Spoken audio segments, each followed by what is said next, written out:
আসসালামু আলাইকুম। কেমন আছেন সবাই? শুভ সন্ধ্যা।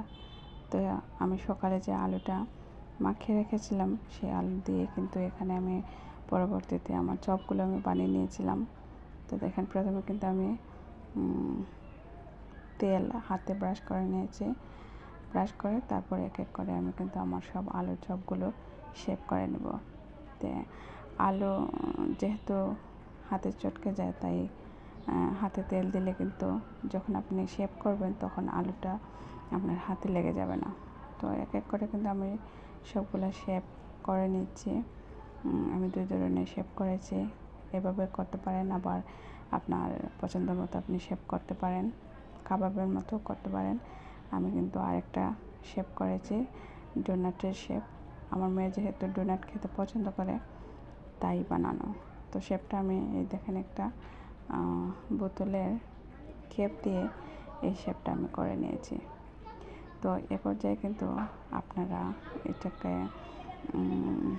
ডিপ ফ্রিজ করে রাখতে পারেন।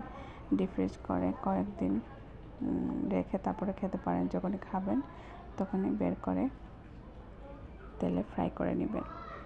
তো এখানে দেখেন আমি কিন্তু সবগুলা চপ এক এক করে শেপ করে রেডি করে নিয়েছি।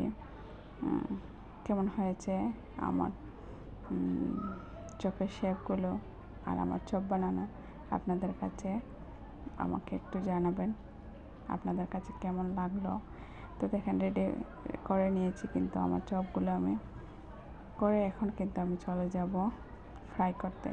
তো ফ্রাই করার জন্য আপনারা কিন্তু ডিম দিয়ে কোট করে নিতে পারেন। আমি এখানে ডিম ব্যবহার না করে আমি এখানে ব্যবহার করছি বেসন। তো বেসনটা কিন্তু আমি আগেই সব মশলা দিয়ে মেখে রেখে দিয়েছিলাম। তো এখানে কিন্তু আমি তেলের মধ্যে দিয়ে দিচ্ছি। এখানে আমার লাইটিংয়ে একটু প্রবলেম ছিল তাই একটু মানে দেখতে সাদা সাদা লাগছে। তো এক এক করে কিন্তু আমার সবগুলো পিঠা মানে সবগুলো দেব না, আমি কয়েকটা চপ এখানে বানিয়ে নিচ্ছি আর বাকিগুলো কিন্তু আমি ফ্রিজ করে নিয়েছি। তো দেখেন উল্টে পাল্টে কিন্তু আমি লাল লাল করে ভেজে নেব। ভেজে তারপরে বাচ্চাদেরকে সার্ভ করব। আপনারা সস দিয়ে সার্ভ করতে পারেন বা এভাবেও করতে পারেন, ভালোই লাগে। তো আমার কাছে কিন্তু চপটা ভালো লেগেছিলো। আপনাদের কাছে কেমন লাগলো অবশ্যই আমাকে কমেন্ট করে জানাবেন। তো ধন্যবাদ সবাইকে এতক্ষণ আমার ভিডিওটি দেখার জন্য। তো দেখেন আমার কিন্তু চপগুলো রেডি হয়ে গিয়েছে। কেমন হয়েছে দেখতে কিন্তু লোভনীয় লাগছে আর মজাও হয়েছিল, বাচ্চারা খেয়েছে।